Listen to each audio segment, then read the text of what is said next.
قیامت کا ایک دن 50,000 سال کے برابر ہوگا۔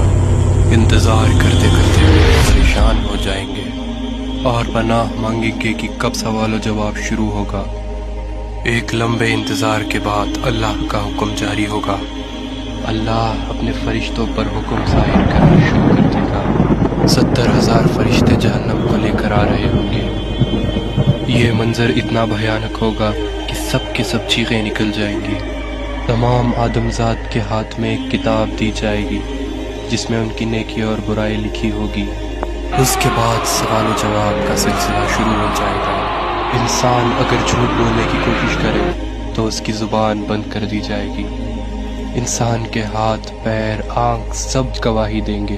ہر وہ چیز جو انہوں نے پوری زندگی کی ہے سب سے پردہ ہٹ جائے گا۔ وہ دن یوں بھیانک ہوگا کہ کوئی بھی بچ نہیں پائے گا۔ انسان من ہی من یہ دعا کرے گا کہ وہ پھر سے دنیا میں چلا جائے تاکہ اس کی نیکی بڑھ جائے اور گناہ گھٹ جائے۔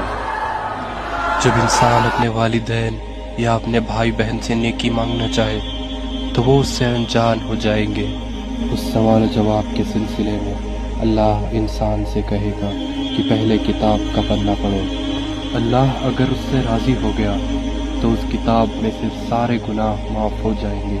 روز محشر میں ایک ترازو ہوگا جس میں فرشتے انسان کی نیکیاں اور گناہ لکھیں گے۔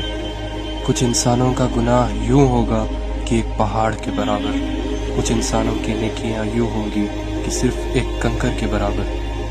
اللہ انسان کے اندر کا ایمان دیکھے گا۔ اگر انسان اپنی پوری زندگی میں یہ مانتا تھا کہ اللہ ایک ہے اور اس کے سوا کوئی معبود نہیں تو اس کی رحمت اس پر برس جائے گی۔